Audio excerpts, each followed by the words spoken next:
Welcome to the Fantasy NASCAR podcast. I am Race for the Prize. Phoenix Cup practice is in the books.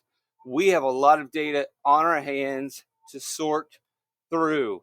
If you have gone to racefortheprize.com and signed up, awesome. You can see all this data and you don't even necessarily need to watch the video.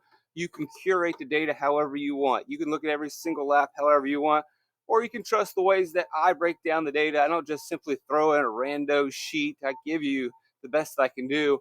I'm constantly tweaking and working on it, and you can give me advice on how you would like to look at the data, how you would like to organize the data. Like laps 25 through 30, who was the fastest on those? A lot of different takes on how to approach this practice from the team. Some went long at the beginning, super fast at the beginning, then squeezed in the 10-lap run, and then closed with a final run. It's all over the place. You got to kind of dig through. I will dig through the best that I can in this video.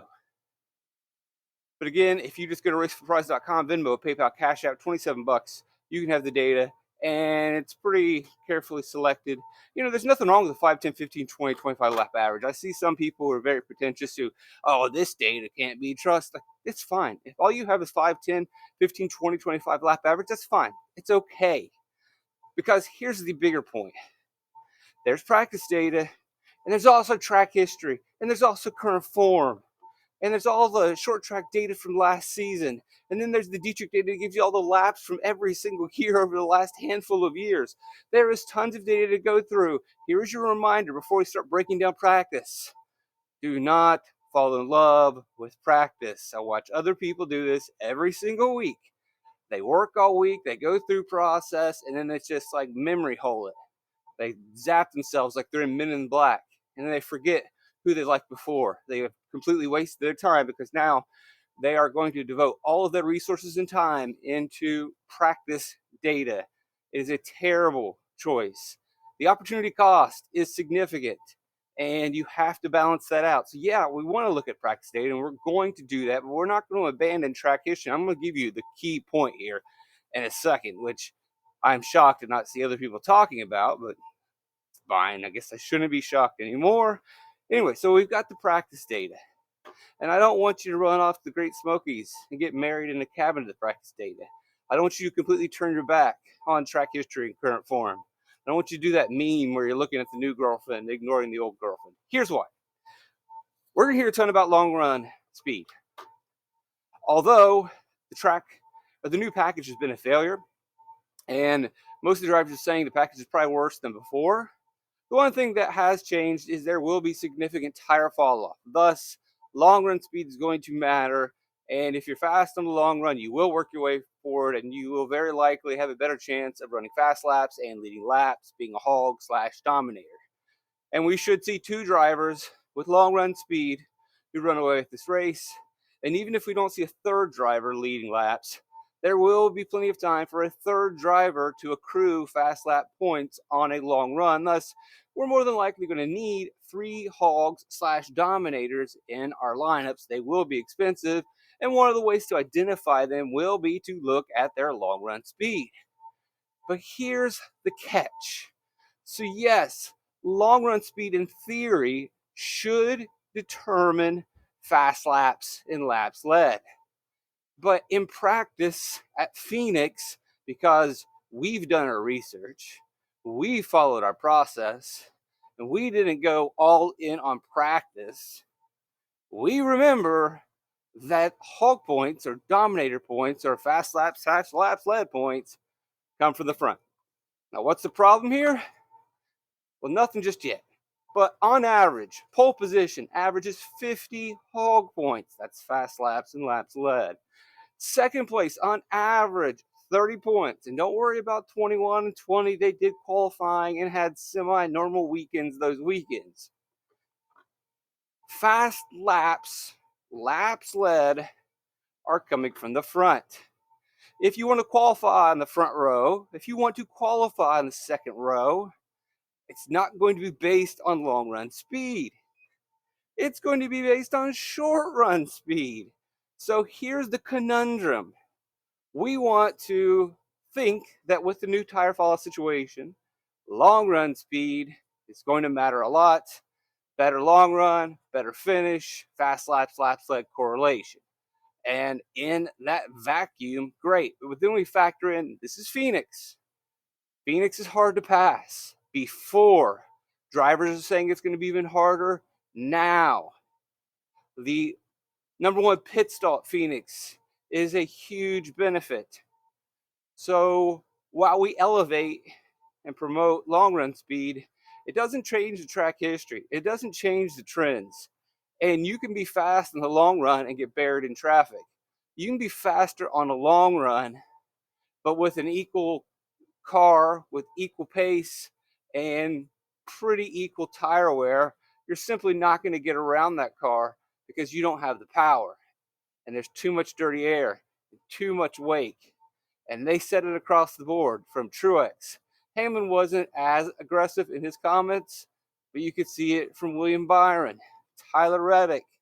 There was a handful of drivers that were discouraged by the package changes. It's not a surprise. The same people that brought you the 2019 disaster of an intermediate track package brought you this package. The only thing that NASCAR has ever gotten right in the last decade and a half is in 2015, when people were upset, NASCAR just simply said, all right, we'll just take some downforce away, and that's all we're going to do. And people loved it. And they did that at Kentucky. They did that at Darlington. It was a resounding success. And they did nothing else. They didn't try to split the atom. They didn't try to hire engineers. They said, some downforce. And they did it in 16, got better. They did it in 2017, it got better. 2018 took away a little bit of the horsepower, but it was still pretty good. And then 19, they put on their wizard hat, or whatever they decided to do, Dunn's hat, looked under the microscope, started tinkering, and then ever since it's been a problem. All right, let's talk about practice then. So a lot of different ways to look at it. Again, I don't mind if you look at 5, 10, 15, 20 lap averages. Because look, it's going to tell you that Christopher Bell was fast. And from where I stand after going through and surveying every lap, he is the fastest car.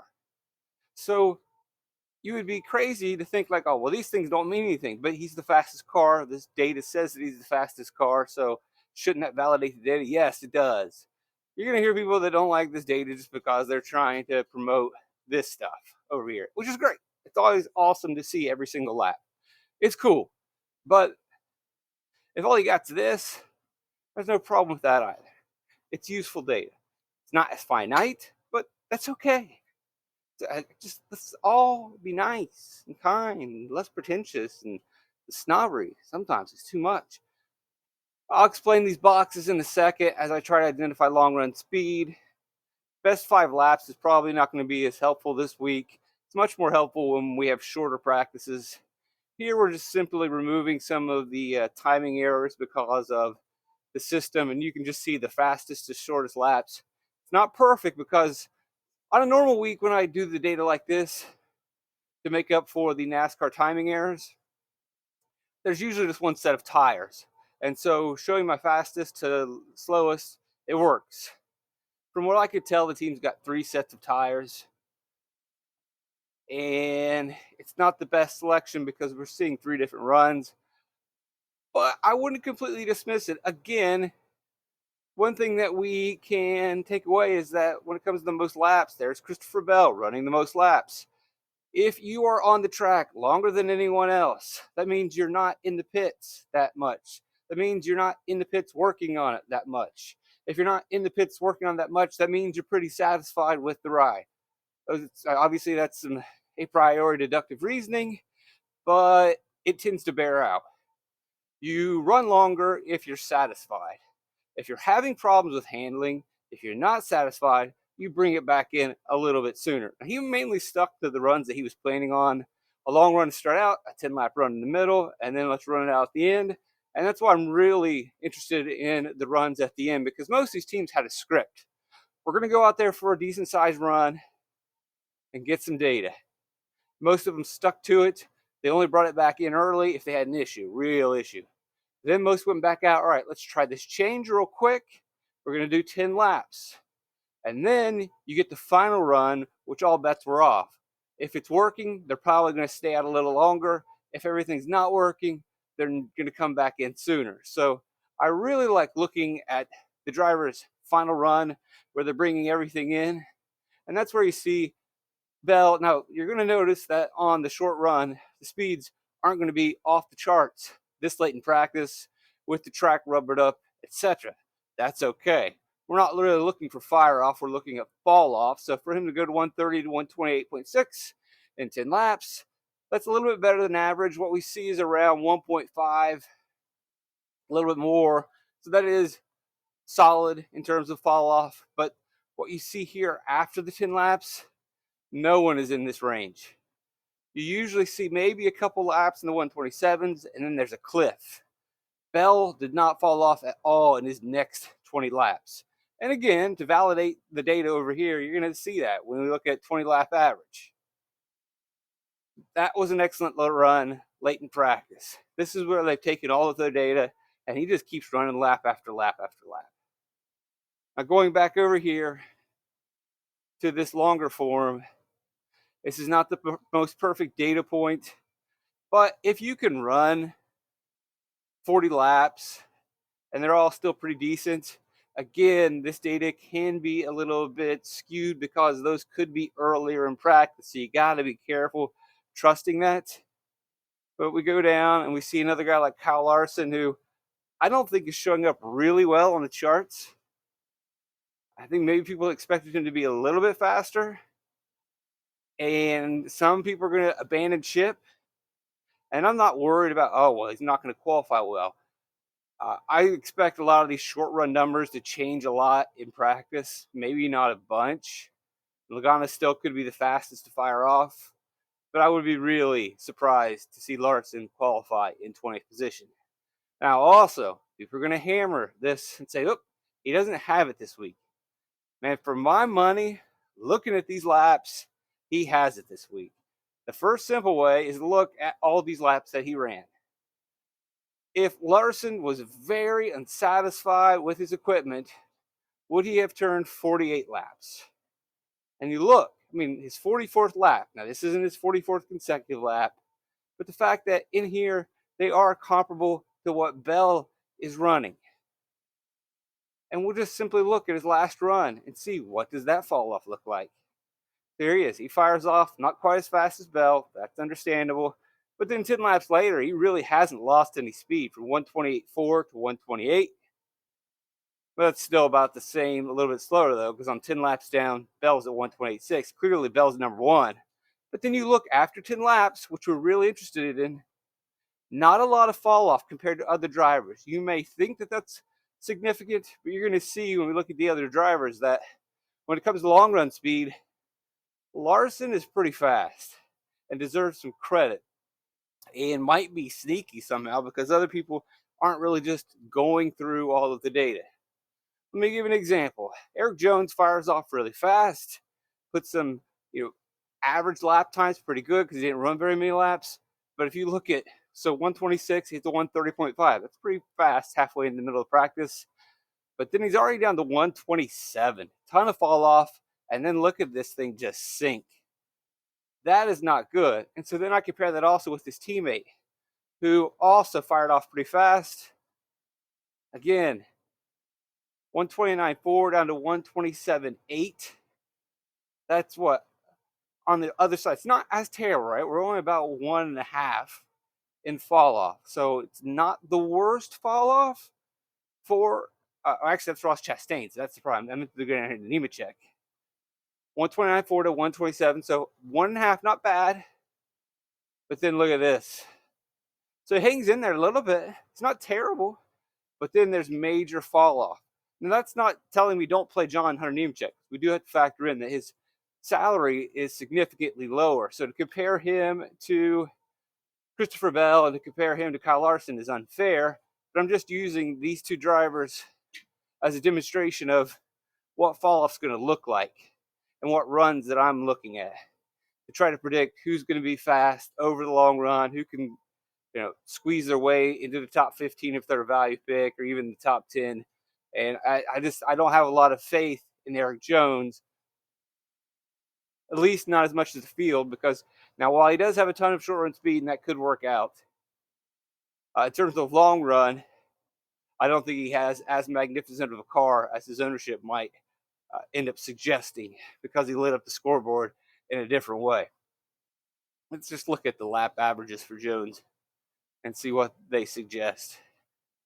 So when we pull up Jones, 6th, 5th in a 10-lap run, 6th in a 15-lap run. And I believe a lot of that is from his very first run on a very green racetrack, if I'm not mistaken. So yeah, you're going to be pulling from right here, which is fine. But I think the more telling data is going to be the data over here. So this 15-lap run is not nearly as fast as the other one. And this 15-lap run is a lot slower than Bell's and Larson's. We look at Hamlin here. Late in the race, doesn't give us too much. Again, you're seeing that 1.6 fall off, 1.5 fall off. This is a little better run, but it's in the middle of practice. Not a ton of fall off, but I would like to see him run a little bit more. But then again, this is that middle part of the race where practice, where a lot of them programmed in like a 10-lap run, maybe a 15-lap run, and it was probably predetermined to bring it back in, make some quick changes, and run it back out. So it doesn't quite give us. I would love to have seen this run get extended. And it does worry me a little bit right here that he's experiencing 1.8 and fall off and doesn't run it out a little bit further. But I don't think he seemed to mind too much. At least he did run the 10 laps there, 15 laps. Chastain's a concern for me because of this fall off. It's pretty significant down here. I would like to have seen them do a better job. I expected them to do a better job based on process and research and what they've done over the years. So he fires off at a 129.4, typical 1.5 fall off, hangs on a little bit, but right, I mean, when we compare this to Bell and Larson, Chastain's slower, period. Chris Buescher is kind of interesting here on lap 24. So we've got that typical 1 point. This is about a 1.6 fall off, but it's not too terrible right there. Not awful. He is creeping in the wrong direction. He might be a smidge faster than Ross Chastain. And he's constantly going overlooked. He's very cheap. There might be something there that you want to consider. Looks like his fall off later on in the run is a little bit better. But again, remember, we're going to need some short run speed because we need pole position. As much as we want to worry about long run speed, we do have to be cognizant of that front row.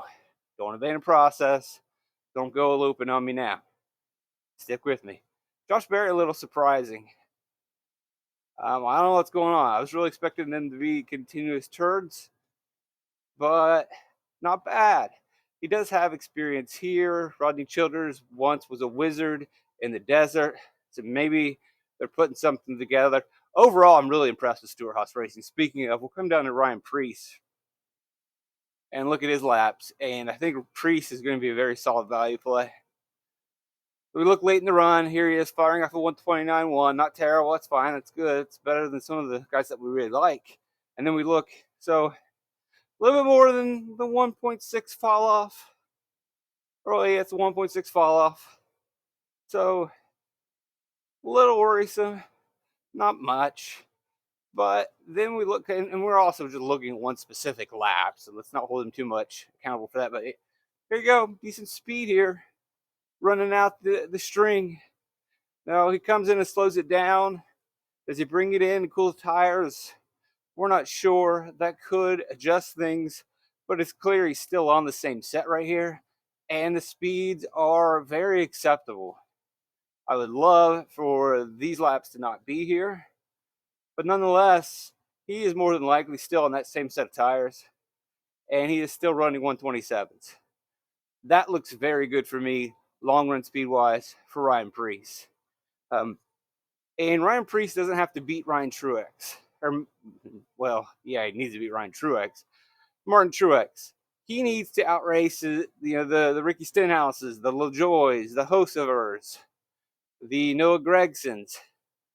And if all cars are equal, and most skill is equal, and these are spec cars where it's pretty much equal, how does one get around them? If not on pit road, it's going to come down to long run speed with our value picks. Long run speed may be overemphasized for the hogs like Larson and Bell, because it simply could just come down to the track position and pit stalls. When it comes to the value guys moving through the field, that's where I really would overemphasize long run speed. And Priest seems like a driver that can get into the top 15 and maintain that position based on what I'm seeing there. All right, let's go back up, continue to grind through some laps that we're looking at. William Byron, not greatly encouraged by the fall off that he was starting to get there at the end, and the fact that after 42 laps he was done, and then the fact that in post-race interviews he was not very happy about his car, not so much the package, but the car. As I swig some Gatorade and try to finally get rid of this cold and sore throat. Appreciate you guys subscribing and sharing the channel, liking the videos. It's growing. The subscriptions are growing at racefortheprize.com. Venmo, PayPal, Cash App. It's been great. What hasn't been great is William Byron's car this week. He says, I don't care about the package. I care about being fast. The package can stink as long as I'm fast. If the package is good and I'm slow, I don't care about the package. And he's slow. It's a worry. A driver that was good here last spring, but a tick down in the fall, and now maybe another tick down. Probably too early to rule him out, because if Byron goes out there and gets on pole position, then he will be right back on my board. But when we compare right now, him with Larson and Bell in the long run, you're not very encouraged. Michael McDowell, I think the best place would be to compare him to Ryan Preece, not Larson, not Bell. And we can see here almost 2-second fall off. It's dropping. He goes and puts on new tires. Things are not working out as well as he would like. Again, we're not comparing him against Bell or Byron, but you compare him against Preece. Preece is significantly better. Tyler Reddick had an interesting practice. Really hates this package. And you can really tell.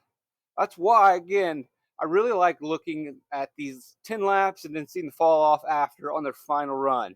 After Reddick has experienced what he's experienced, after they've made adjustment changes, here he is with over a 2-second fall off from lap 38 to 47. And it's not a steep fall, but it still is pretty slow. He's in the 126s. Not terrible. Let's not be too dismissive of him, but I mean, you look at lap 15-ish on the run, he's at a 126.9. We look at Christopher Bell in a comparable situation. He's almost over a second faster. Reddick is clearly not in Bell's category this week. I don't think you look at Larson, there is 128. So he at least is not in the red like Ross Chastain may be, but a second is very significant. And that delta is only going to increase as the tires continue to wear and we move deeper into practice. There's only in the race, his only hope is that the package creates chaos and we just burn through every tire on planet Earth. Kyle Busch did not unload with the speed that we necessarily want. He wasn't completely slow. I would worry that he only ran 39 laps. Here's that fall off, a little faster than Reddick. Again, this is a little bit earlier in the practice, and I would like to see it later with more rubber on the track, because maybe if he runs this a little bit later, and I don't really have exactly the timing of it, but I think it would have been a little bit slower. And then it looks like he comes out and tries to do a Q run because he understands how important track position is going to be. Probably a part of the RCR program. I don't like that program choice. You either have the short run speed or you don't. I don't think you really need to go out there and run down Q laps, but whatever. We've already talked about Larson. Bowman, at first glance, this is not terrible. Doesn't fire off that great. But he doesn't fall off too much. But then he shows signs of slipping and then really dipping down here. That's really not going to get it done for me. Doesn't change his tires, comes out. It's It looks like another week for Bowman in the back half of the teens. It's just this has never been a good track for him, so we trust our process and track history. I've also talked about Bowman really struggling in the non-Greg Ives era. Current form's not in his favor either. No-go Bomo. Blaney, always good. 3 runner-up finishes in a row. Let's look at the last run. Pretty solid. 128, 129.3, 128.1. So a little bit better than average fall off. Then it really starts to drop. Now, obviously, these 124.6s could be traffic and issues. But either way, this is pretty red compared to Bell, compared to Larson. 126.9. This is kind of right there in that Reddick range. And maybe Blaney and Penske is going to lean more into the short run. We saw Logano and Cindric be pretty quick this week on the short run. We have seen Penske before lean into the long run, but sometimes when they do that, Blaney typically might go in the opposite direction. We look at Cindric here, who is cheap, fast in the short run, and then you see this long run fade away. Hearts and stars, they fade away. Eddie Vedder action on your. I'm not a Pearl Jam fan, but everyone else I know loves and adores them. So all those songs have been just imprinted into my memory bank. Where's Logano at? Logano did have pretty good long run speed, but again, that's going to factor the very beginning of practice, which is not data that I really care that much about. I want to see what they learned, what they gained, what changes were made as the track rubbered up, as fall off became an issue. Apparently those tires were just like shredding left and right and pelting the cameraman. Again, we don't want to completely get married to practice data. This is not encouraging data. But we also want to track history, current form. So if you took away, don't play Blaney now. Please don't. Martin Truex Jr., not as bad as Blaney, not as bad as Reddick, probably not as bad as Chastain, but not quite there with Larson, probably not quite there with Bell. This is just his last run, though. He fires off a little bit faster than some of those drivers, but then he falls off a little bit more. This is decent, though. Or that's practice asking, sir. Gosh, so much data. So we're not firing off that fast with Truex, but we're not falling off either. That's pretty impressive. 128.3, so he didn't fire off that much. But 10 laps in, he's still at a 128. That's very encouraging. But then we started to get some serious fall off here, which infers that maybe he's not quite as good as Reddick a little bit longer in the run, which is something that really shocks me. You expect Truex to be really good on the long run. We look here again, not that great on the long run. I believe his first run, though, was really solid. So, again, we're seeing with Truex, really no fire off, which, that's not really that much of a surprise for Martin Truex Jr. He's typically a pretty good long run guy, but if his car's not fast, he's not going to qualify in the front. He's starting in the pack. He's not been good on restarts, and then he has to spend the entire race digging himself out. It can happen. If long run speed really matters in the end, but he didn't really show long run speed at any point in the practice. Do we want to go too crazy with it? But I am encouraged that he didn't have a lot of fall off in the first 10 laps. If he could find a way to manage it a little bit better, and if anyone could, it would be Martin Truex. He was not happy with the package at all. But I would say he's probably slower than Reddick. Reddick, who had an eventful practice. And I really want to believe in Truex. So I've got to dial that back and say, look, the data is saying maybe this car just isn't there. Bell's car, he's got it. Hamlin's a little bit closer. I had high hopes for Truex based on research. And I can really try to twist my head around to believing in what I want to believe because these 10 laps look pretty good. But ultimately, this is not going the right way. It's not deadly. He's maintaining a consistent 126, 126.5, 126.4. There's no fall off right here. So the problem I'm running into at the moment is I've already made up my mind. I want to play Truex. I'm trying to twist the data into making it say what I want. It's a dangerous thing to do in daily fantasy NASCAR. I hope I just get Larson and Bell. But devil's advocate to the person doing the evil things in my brain, these aren't very fast, but he's not falling off. And what I would love to see is what the next 10 laps would have looked like. Because everyone else is dropping. If he's maintaining, then he can make some real moves late in the run. All right. Pushing it a little bit there, making those assumptions. Noah Gragson coming out. Late qualifying run. Gives a 10-lap run in the middle. Not a lot of fall off, not really that fast. First run, I just don't really care about the data, but even in this first run, there's some significant fall off.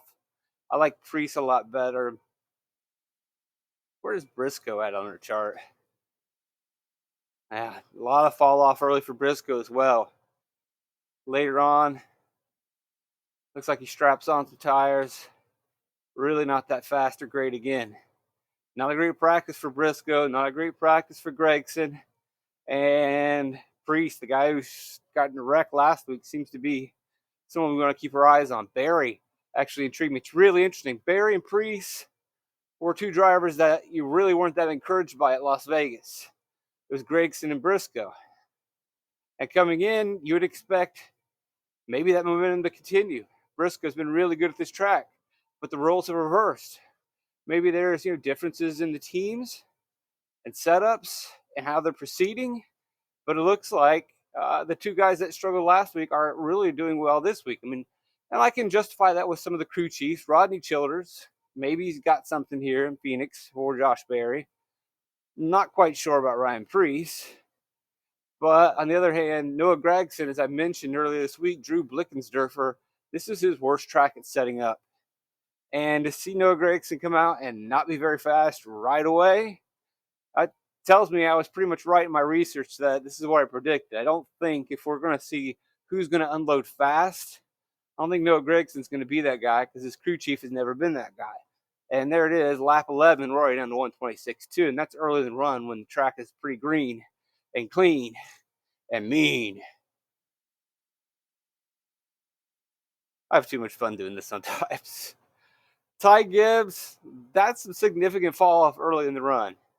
All right, then we get a 10-lap run, and this is a little bit better, but you can see it's already turning in the wrong direction, and then he doesn't go out and run again. That is very discouraging for me as well. I would like to see a lot more laps. I would like to see the crew chief allow the driver to really push it. It does not at all say, nope, we got our data, we're good, let's put it in the books. Lap 35. I really would have liked to have seen more. And maybe that's because they were in the garage working on it more. But probably dialing back the Gibbs hype train. Last week was great at Las Vegas. But I also don't want to lean too much into how well he did at an intermediate track. Bubba Wallace, let's look at this last run. 10 laps, park it in. All right, let's go out again. 10 laps, not bad. Looks very comparable to his teammate, Tyler Reddick. Not in that Bell Larson range. Maybe slightly faster than Truex. Right there with Reddick. Here's a guy that's interesting. It's Brad Keselowski. 10 laps at the beginning. So we got a little over 1.5 fall off. That's fine. But look at him maintain here. 15 laps in, he's at a 127. That is very solid. Let's compare it to the big boys. Now, you can't compare to the 128s of Bell. But Larson 15 is a 128. We'll look at Reddick. So again, what we're saying, Brad Keselowski was 127 flat, 15 laps in. 127. Let's look at Bubba. A little bit slower. Truex, slower. Blaney, slower. Tyler Reddick, just a tad bit slower. Brad Keselowski's got some speed, folks. Guess who else, remember, we mentioned earlier in the podcast, has some speed on the long run? It was his teammate, Chris Buescher, who had even more speed. Or that's Bell, sorry. There's so much data. Buescher, also running 127. Buescher and Keselowski have speed. Buescher and Keselowski are cheap. They don't necessarily need to lead every lap or run every fast lap. They don't have to get in pole position. They can qualify poorly, which Keselowski has been doing, and they can work their way through the field. Place differential, give them 10 place differential points. Give them 15 fast lap points because they're fast on a long run in a race with a bunch of laps. That's 25. On top of 40-ish for finishing position. That's over 60, 65 fantasy points. That's going to be an optimal play absolutely at their price in the $8,000. Guaranteed. I like Bell. I like Larson. I like Buescher. I like Keselowski. These are some conviction plays for me at the moment. Don't mind Bubba and Tyler Reddick. And one of the unique things you're going to get with Tyler Reddick is practice, practice, practice. People are running off, making some quick decisions, unwise decisions to get married to it. Oh, he spun out in practice. I'm done. Yeah, but he's finished top 5 in both of the last spring races. And his practice speeds really aren't that bad, to be quite honest. And the reason that he's spinning out, folks, let me tell you a little thing about racing. It's because he's pushing it, and he's trying to get the most, and he's trying to learn. Other guys may not be really learning as much. They may not be able to give the best feedback and data to their teams. But when you push the limits and you spin out, you're giving real data, real information to your crew chiefs to find out how to maximize speed. The spins aren't a bad thing. There's no rule that says if you spun out in practice, you're going to wreck in the race. Show me that data. I'd be quicker to believe the opposite, that if you spin in practice, that you know where the limit is, you know where the edge is, and you're less likely to spin in the race. Again, that's anecdotal, but so is the idea of, oh, they were rough in practice, they're going to wreck in the race. But Reddick's on my board, Bubba Wallace is on my board. Priest is on my board. Carson Hocever is on my board, because I'm not just completely falling in love with practice. I'm going to trust track history. Their fall off, yes, but he is a cheap driver. We're not comparing him to Bell or Larson. You look at this middle run, that's pretty solid, folks. 10 laps in, pretty good for the tier that he is in. Last run, maybe not quite as good, but remember, we're comparing him against different drivers. It's a long practice, it's a long show, but we might as well just keep grinding through. Corey LaJoie's not firing off much here with a 127. We get 10 laps in. He's slow, but his fall off isn't terrible. He should be right there around 20th place. I like Priest better. I think I like Hocever a little bit better. But this has not been a good track for Corey LaJoie, as you can see, if we just simply pull up his track history. And I know finishing position is not always the best metric, but you'll just have to take my word for it that Corey LaJoie's actual finishing position may be a little bit better, which is awful, than his driver rating in these races. This has just not been his place. And so I would much rather go with Hocever in a second. Love what that team is doing. Love what he and Luke Lampert did last year at Phoenix. They might have a better car this year. So this is not like a pure rookie situation. Decent. Yeah, there's fall off, but there's fall off for every one of these drivers. Now, sure, that stands out. Oh, 9th on a 10-lap run, but then 25th on 15. Yeah, that's still better than 29 of Gilliland. And I would rather have 7 short, 25 long than 32 short, 22 long, which is all these guys in the back. And I know you're like, whoa, Harrison Burton, let me look at that. Yeah, we'll get to that, and we'll try to figure something out. But here it is again, and I know you're tired of hearing about it. Let's not abandon all of our research throughout the week, because Harrison Burton looks like the less sluggy of the slugs. Right? Like, man, that slug's not that slimy. I think I'm going to bet on him. Well, the first thing you got to do is step back and review life choices. Like, why am I in a slug race? But the next thing is, again, ask yourself, why am I betting on slugs? But that slug is less slimy may not necessarily mean that slug is going to win the race. I would much rather look at that slug's track history and current form. That's right. I am a DFS slug expert. Mollusca magnifica.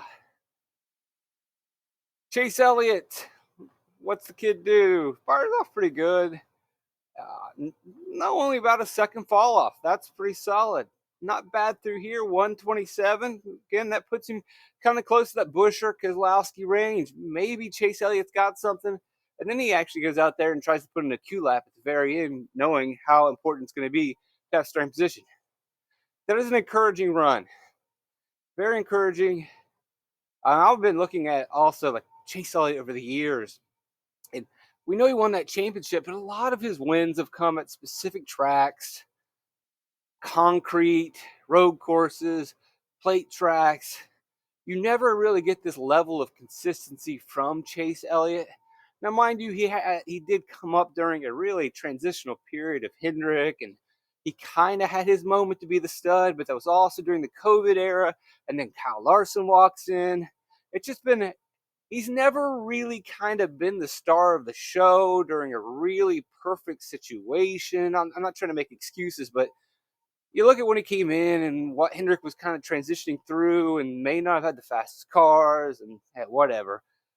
I am just always surprised to not see a level of consistency. Now, the one place where he does tend to have a little bit more consistency is at the shorter tracks, at the tracks where you're using more brake. But even now, with these brake packages being so strong, that any sort of power that he had at Hendrick with heavy braking tracks, a lot of that's mitigated by bigger brakes and the ability to downshift and overcorrect for little mistakes. And so flawless drivers with perfection, especially at the shorter tracks, who grew up in the shorter tracks in the South, who had an advantage in the Cup Series, a lot of that's been mitigated by this package, by the big brakes and the big tire and the dirty air and the downshifting, the less horsepower. So all that factors in. Either way, I do like this run. I do like seeing what he's got. Again, he's another guy who goes out, runs your regular laps at the beginning. Not terrible fall off here at the very beginning. Doesn't really fire off that fast. Okay, then he goes out and does the typical 10-lap run. It's okay, everything checks out. One last go. Decent, not bad fall off. And then he's even got time to go out here and say, all right, let's do a quick Q run as well. Let's see what this baby's got. So as far as like sticking to the program, it looks like Chase Elliott was pretty much on, and that's very encouraging. Doesn't seem like they had any hiccups. So I would at least factor them as a top 10 car. We talked about Hocevar. We talked about Priest. Stenhouse is interesting. Not a lot of speed here. It's already falling off. But again, we don't want to compare him. We want to compare him to like a Hocevar. So let's compare him to Hocevar right here. He's right there with him. Maybe a little bit more fire off. And he actually does run really long, which is very encouraging. Not terrible. I mean, obviously you're going to see red, but to be 25 laps into a run and clicking off a 126.1, some guys are clicking that off in laps 16, 17, or 18. Now, not many people did those runs, so it's hard to get comparable data to say, like, is this good or bad? Because we don't know what other people are doing, and that's also early in practice, so it's going to be inflated a tad bit. So don't get too bullish on it. We really want to look at these later race runs. There he is. He does another one of those 10 laps in the middle. Not bad. Less than a second fall off, really, though. 127, 128.4. Doesn't fire off that fast. Not showing a lot of fall off. Maybe right there a little bit. Here we go a little bit deeper. It's really not that bad. He brings it in, maybe cools off the tires. But he's still in this set of tires, around 15 laps in and running a 127.1. Hard to get a complete read, but I wouldn't compare him to Keselowski or anything like that. But as far as the mid-pack goes, he's definitely in there. I still like Priest better, but Stenhouse deserves to be in that conversation. Probably better than Hocevar. And then I also am really encouraged by him continuing to just like, we're going to go out there and run a bunch of laps. And maybe that's a good thing, maybe that's a bad thing, but he did log a ton here and did stick with these long runs to really see what they could do on a long run, learn as much as they could. Kind of similar to, see, Suarez puts down a 10-lap run at the end. And look, he is already as slow as Stenhouse, and Stenhouse is deep into his run. That is very discouraging. So the last run Suarez goes out here, 129.5. He's already over a 2-second drop. And then this is what, 15-ish, 16, 17, and we're comparing that to tires that are probably 25, 30 for Stenhouse. That's not good. All right, so let's look at the Burton stuff. Burton, probably the run you want to look at. It's going to be this last run, 128.8, and very similar, a little bit faster than Suarez, but then he's dipping down too. And again, Stenhouse, really ancient tires. These guys, 15-lap tires. Not good. If we didn't like Suarez, now maybe you could like Burton because he's so cheap and it's not a fair comparison. But if we're just looking at speed, it's not really there. He did have a good solid run here in the middle, but that's the run the UFC doesn't mean much. He came out, fired off pretty well right here, but you can already again see that fall off. You know, if I'm comparing him against the absolute slugs, yeah, he's faster than Haley and Kraus and Gralla. Fine. And as far as the data goes, we'd have to look. It's hard to adjust Hemrick because he wrecked. He could be faster than Smith, probably faster than Gilliland, but still that's getting us just into the top 30. Anything more, it's possibly close, but he doesn't have the short run speed of Cindric. I think LaJoie's better. Stenhouse is better. Nemechek, we talked about their fall off, but their short run's so much better that Burton really isn't going to be able to compete with that. McDowell's not where we want him to be, but he's better. So all of these guys are better than Burton. Sure. Is he the best driver 5,900 and down? Yes. But has he run well at Phoenix? No. Is he running well this year? No. That should do it. This is a pretty long fantasy NASCAR podcast. There's no way you're making all the way through all this. Hopefully it was helpful. RaceForThePrize.com. Like the video. Please subscribe to the video. Share the videos. You know the song and dance. Appreciate you guys being around. I'll try to create some Xfinity content later this day, depending on my schedule. Maybe some F1 stuff here in a second. And then Cup Series video in the morning before I go to Mass. You know that's how I roll. So I will see you then. Blessed to have you guys around. Love you guys. Triple Life's fantastic.